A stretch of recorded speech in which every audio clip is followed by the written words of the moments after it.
Hello दोस्तों, नमस्कार। मेरे इस यूट्यूब चैनल में आपका बहुत बहुत स्वागत है। तो आज हम बात करेंगे हिंदुस्तान यूनिलीवर के बारे में। तो हम इसकी विकिपीडिया की साइट के ऊपर आ चुके हैं।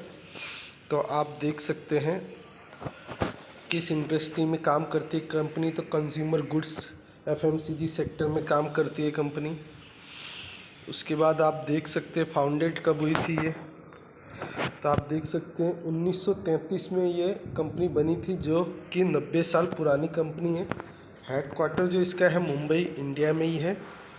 ठीक है। इसके की पर्सन जो है वो संजीव मेहता है, जो कि सीईओ के पद पे हैं।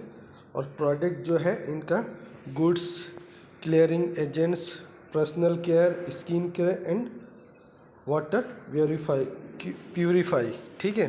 तो इस तरह की कंपनियाँ इस तरह के सेक्टर में काम करती है। ठीक है। तो अभी हम इसके चार्ट के ऊपर आ जाते हैं। तो अभी आप देख सकते हैं हम इसके चार्ट के ऊपर आ चुके हैं। तो एक दिन में इसने जो रिटर्न दिया है वो 0.15% का माइनस में रिटर्न दिया है। और 5 दिन में जो इसने रिटर्न दिया 0.72 का पॉजिटिव रिटर्न दिया है। एक महीने में आप देखेंगे तो 4.71% की गिरावट है। 6 महीने में देखेंगे तो 4.32% का पॉजिटिव रिटर्न है। एक साल में देखेंगे तो 6.77% का पॉजिटिव रिटर्न है। और 5 साल में आप देखते हैं तो 87.76% का पॉजिटिव रिटर्न है। और मैक्सिमम में आप देखेंगे तो 1457% का पॉजिटिव रिटर्न कंपनी दे रही है। तो कंपनी में जो है अभी कोई ख़ास गिरावट नहीं चल रही है।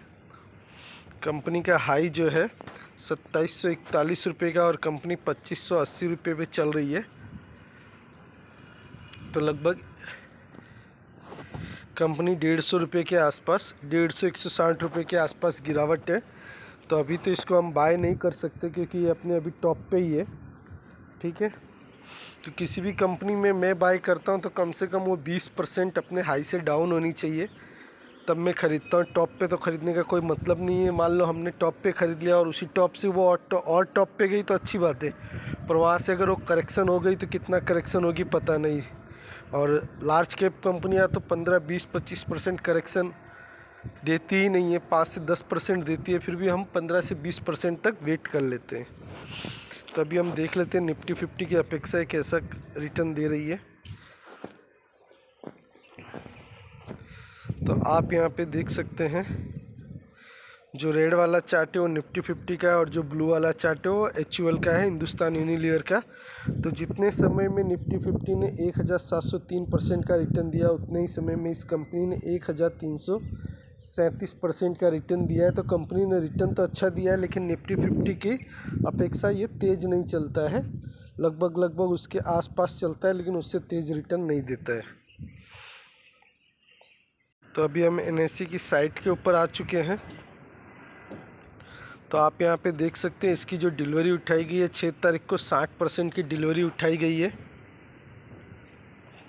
कंपनी इन्फॉर्मेशन में हम आ जाते हैं तो आप देख सकते हैं कंपनी के प्रमोटर के पास जो शेयर होल्डिंग वो 61.90 है, जिसमें से इन्होंने कुछ भी गिरवी नहीं रखा है, तो ये एक अच्छी बात है।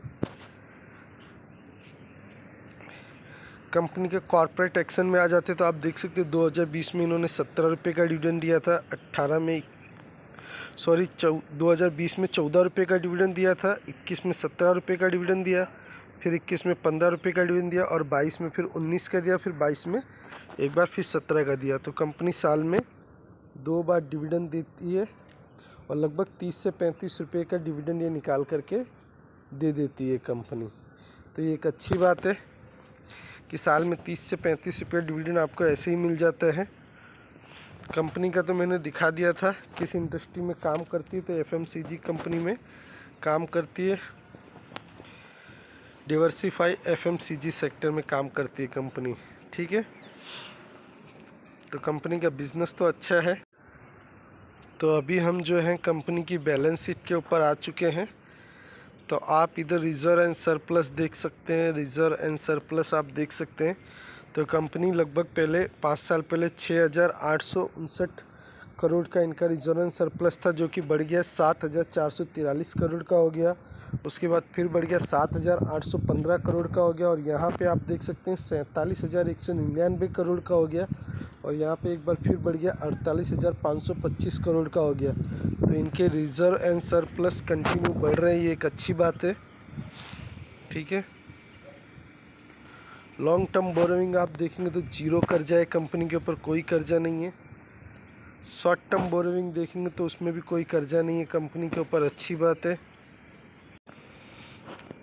तो अभी आप देख सकते हैं कंपनी का जो मार्केट कैप है वो आप देख सकते हैं 6,05,360 करोड़ का मार्केट कैप है। तो ये लार्ज कैप कंपनी है। ठीक है, कंपनी ऑलमोस्ट डेट फ्री हो तो मैंने आपको दिखाई दिया। और कंपनी अपने सेक्टर में देखिए लीडर है, तो लीडर होना भी एक अच्छी बात है। ठीक है, और इसका हम क्वार्टरली रिजल्ट जाने देते, ईयरली रिजल्ट देख लेते आप। तो 2011 में जो कंपनी 20,023 करोड़ का सेल्स करती थी, आज वही कंपनी आप देख सकते हैं 56,974 करोड़ का सेल्स कर रही। तो इनके सेल्स में आप देख सकते हैं कितनी बढ़ोतरी हो गई, 20,000 से कंपनी 56,000 तक पहुंच गई है। तो लगभग 36,000 करोड़ का इनका जो है सेल्स में प्रॉफिट हुआ है। आप देख सकते हैं इनका ऑपरेटिंग प्रॉफिट भी देख सकते हैं 13,591 करोड़ का। OMP ऑपरेटिंग प्रॉफिट मार्जिन 24% है, अच्छी बात है। ठीक है, उसके बाद हम इनका नेट प्रॉफिट देख लेते हैं। तो आप देख सकते हैं नेट प्रॉफिट कंपनी 2,307 करोड़ कमाती थी, उसके बाद 2,800 करोड़ हो गया, बढ़ गया फिर 3,839 करोड़ हो गया, फिर यहाँ से फिर एक बार बढ़ गया 3,956 करोड़, 4,376 करोड़, 4,151 करोड़, फिर बढ़ गया 4,490 करोड़, 5,227 करोड़, 6,060 करोड़, 6,756 करोड़। आप देख रहे हैं इनका प्रॉफिट कैसे ईयरली बढ़ता ही जा रहा है। और आप यहाँ पे देख सकते हैं फिर 7,999 करोड़ से 8,892 करोड़ और 9,668 करोड़। तो आप देख सकते हैं जो कंपनी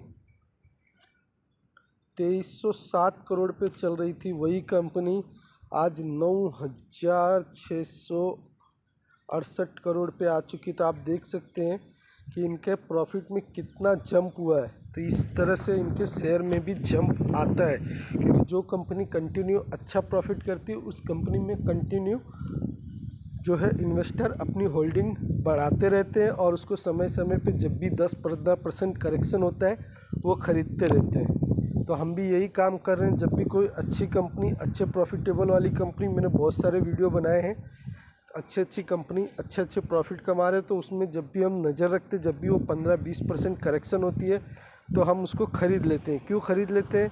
क्योंकि उसमें लोगों को डर लगता है कि ये कंपनी अच्छा नहीं कर रही, गिरावट हुई, मार्केट में गिरावट होती है, तो लोग डर के मारे उसको छोड़ देते हैं और हम कोशिश करते हैं उसको ख़रीदने की।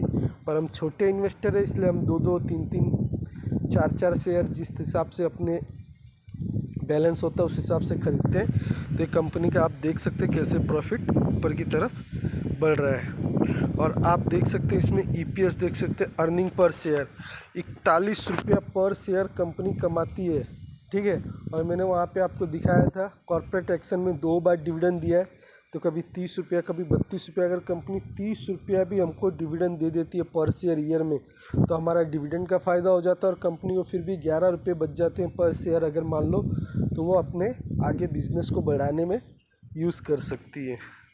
ठीक है, उसके बाद हम देख लेंगे शेयर होल्डिंग पैटर्न। तो आप देख सकते हैं शेयर होल्डिंग पैटर्न 61.90% जो है प्रमोटर के पास है, FIS के पास 14.5 है, DIS के पास 11.72 है, गवर्नमेंट के पास 0.04 है और पब्लिक के पास आप देखिए हमेशा कम शेयर रहेंगे। जो भी अच्छी कंपनी रहती है पब्लिक के पास कम रहता है, 12.32% ही पब्लिक के पास है। एक चीज़ और बता दूं, मैं उस कंपनी में इन्वेस्ट नहीं करता जहां पब्लिक 50% से ज़्यादा हो। ठीक है, अगर 50% से ऊपर पब्लिक है वो शेयर को मैं देखता ही नहीं हूँ। ठीक है, तो ये भी एक अच्छी बात होती है कि अच्छे शेयर को पहचानने के लिए एक छोटा सा तरीका है ये। ठीक है, जैसे मान लो बहुत सारी कंपनी ऐसी जिसमें प्रमोटर होल्डिंग जीरो है, लेकिन पब्लिक वहाँ भी 10, 15, 20, 25% दिखेगी, क्योंकि वो अच्छी कंपनी है। तो FIIs, DIIs और गवर्नमेंट मिलके उसको उठा लेती है। ठीक है, तो अभी हम देख लेते हैं इस कंपनी में अच्छी बातें क्या क्या थी। तो सबसे पहले हमने कंपनी को देखा विकिपीडिया पे। तो कंपनी 90 साल पुरानी है और 90 साल से कंटिन्यू अपना बिजनेस कर रही है, और इसके बहुत सारे प्रोडक्ट हैं। HUL के इतने प्रोडक्ट हैं कि ना चाहते हुए भी हर घर में इसके 3, 4, 5 प्रोडक्ट तो मिल ही जाएंगे। ठीक है, तो कंपनी HUL है, एक रेपुटेड ग्रुप है, एक रेपुटेड कंपनी है, और 90 साल पुरानी तो ट्रस्ट कंपनी, तो कंपनी अच्छी है। ठीक है, उसके बाद हमने इसका चार्ट देखा, तो वो चार्ट एकदम ग्रीन है, नीचे से ऊपर की तरफ जा रहा है। तो ये भी एक अच्छी बात है, क्योंकि पॉजिटिव रिटर्न दे रहा है। निफ्टी 50 की अपेक्षा हमने देखा तो निफ्टी 50 जहाँ 1700% का रिटर्न दे रहा है, वहाँ पे ये शायद 1300% का रिटर्न दे रहा है। तो निफ्टी 50 की अपेक्षा ये स्लो चल रहा है, लेकिन रिटर्न दे रहा है। ठीक है, रिटर्न अच्छे दे रहे हैं। उसके बाद हमने इसका देखा, जो भी इनके पास शेयर है प्रोमोटर के पास, उसमें से कुछ भी गिरवी नहीं रखा है, तो ये एक अच्छी बात है। ठीक है, रिजर्व एंड सरप्लस इनके कंटिन्यू बढ़ रहे हैं, ये भी एक अच्छी बात है। लॉन्ग टर्म बोरोइंग जीरो है, कोई कर्जा नहीं। शॉर्ट टर्म बोरोइंग जीरो है, कोई कर्जा नहीं है। ठीक है, उसके बाद हमने देखा कि इनका क्वार्टरली प्रॉफिट देखा, ईयरली प्रॉफिट देखा, तो प्रॉफिट कंटिन्यू हर साल बढ़ते जा रहे हैं, ये भी एक अच्छी बात है। ठीक है, कंपनी अपने सेक्टर में लीडर है, ये भी एक अच्छी बात है। ठीक है, उसके बाद जो शेयर होल्डिंग पैटर्न है वो बहुत ही बढ़िया है। प्रमोटर के पास 61% है और पब्लिक के पास 12% है, बाकी के FIIs, DIIs के पास है, तो शेयर होल्डिंग पैटर्न भी अच्छा है। तो कंपनी में एक ही बात है कि वो निफ्टी 50 से कम रिटर्न दे रही है, बाकी सब इसमें अच्छी बातें हैं। तो और कंपनी अभी क्या है, टॉप पे चल रही है। अगर 10% का भी करेक्शन आता है, 10 से 15% का भी करेक्शन आता है, तो आप इसको बाई कर सकते हैं। बाकी ये शेयर तो मेरे पास भी है, मैंने तो 1600 रुपये में बाई किया था, मेरी पुरानी होल्डिंग है। ठीक है, तो अगर आपको ये वीडियो अच्छा लगा हो, ये शेयर अगर आपको ये शेयर अच्छा लगा हो, तो आप अपनी रिसर्च करिएगा, रिसर्च करने के बाद ही बाई कीजिएगा, क्योंकि पैसा आपका है तो रिसर्च भी आपकी होनी चाहिए। और मेरा ये वीडियो अच्छा लगा हो तो मेरे चैनल को लाइक कीजिए, सब्सक्राइब कीजिए, शेयर कीजिए। मिलेंगे नेक्स्ट वीडियो में, बाय बाय।